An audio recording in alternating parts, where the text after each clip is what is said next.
계엄이 있던 그날입니다. 그날 제가 제주도당에서 교육을 하기로 되어 있었어요. 근데 12월 3일 그날 새벽부터 계속 토하고 그리고 계속해서 어지럽고 해서 그냥 계속 졸도해 있었습니다. 그런데 그날 저녁에 아들이 계엄이 났다. 엄마 뭐해? 누워있으면 어떡해? 저는 그 말을 들으면서도 이게 꿈인가? 하는 생각을 했습니다.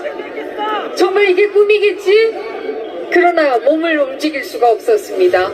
하루 종일 토했기 때문에 그리고 하루 종일 아무도 먹을 수가 없었기 때문에 움직이지 못하고 계속 있었습니다. 그리고 그 다음날 제가 정신이 들어와서는 정말 대통령님을 원망했습니다. 조금만 참으시면 당을 정리할 텐데 왜 참지 못하셨을까? 제가 사실은 원망했습니다. 그러나 탄핵 소추문을 받고 나서는 저의 원망이 잘못됨을 알았습니다. 그 탄핵 소추문에는 대통령이 북한과 중국과 러시아에 적대하기 때문에 탄핵해야 된다고 되어 있었습니다. 이 싸움의 본질은 바로 대한민국이 미국과 같은 자유민주주의 국가로 가느냐 아니면 중국, 북한, 러시아와 같은 나라로 가느냐, 그것이 바로 이 탄핵 소추의 바로 그 핵심이었던 것입니다. 그렇습니다. 저만 몰랐습니다. 저는 몰랐기 때문에 대통령님을 원망했습니다. 그러나 탄핵 소추 투표를 하는 그 소추문을 보면서 이 싸움의 본질은 우리가 자유민주주의를 계속해서 하느냐 하지 못하느냐의 싸움이라는 것을 깨달았습니다. 그것으로 모자랐는지 그들은 다시 한번 본질을 보여줍니다. 가는 곳마다 중국인들이 탄핵 소추에 찬성한다고 나서기를 않나, 한 번 농사 짓지도 않았던 트랙트가 대한민국 서울 시내를 돌아다니지 않나, 이것이 바로 탄핵의 본질이다 라고 하는 것을 깨달았습니다. 그리고 대통령님은 정말 외로웠겠구나 하는 생각을 했습니다. 대통령님이 그들을 막아왔구나 하는 생각을 했습니다.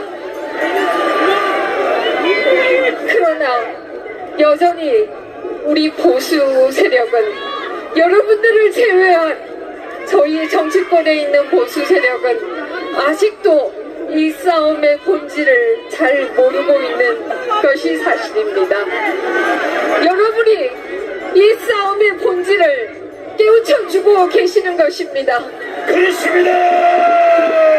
저도 여러분에게 배우고 있는 것입니다. 이 추운 날씨에도 여러분이 이 자리에 계시는 것은 바로 자유민주주의를 지키겠다, 바로 우리가 미국과 같은 민주주의 국가로 가겠다, 그 하나의 생각이라는 것을 저는 잘 알고 있습니다. 그러나 우리 보수 세력이 나이브한 것에 반해서, 여러분을 제외한 보수 세력이 나이브한 것에 반해서 그들은 굉장히 조직적이다 라는 것을 우리는 목도하고 있습니다. 그들은 너무나 조직적이었기 때문에 우리는 감히 어떻게 사법농단을 할 수가 있는가 생각을 하지만 그들은 바로 사법농단을 하고 있습니다. 법에도 없는 영장을 청구하겠다, 법에도 없는 대통령을 체포하겠다고 나서는 것입니다. 우리가 힘을 모아서 그들을 막아내야 된다 라는 생각입니다. 그렇게 엄격한 법이, 그렇게 엄격한 사법부가 왜 국회의원들은 전당대회에서 돈을 받고 검찰이 7번씩이나 출석해라고 초원장을 보내도 출석하지 않는지, 왜 그래도 체포하지 않는지 질문하지 않을 수가 없습니다.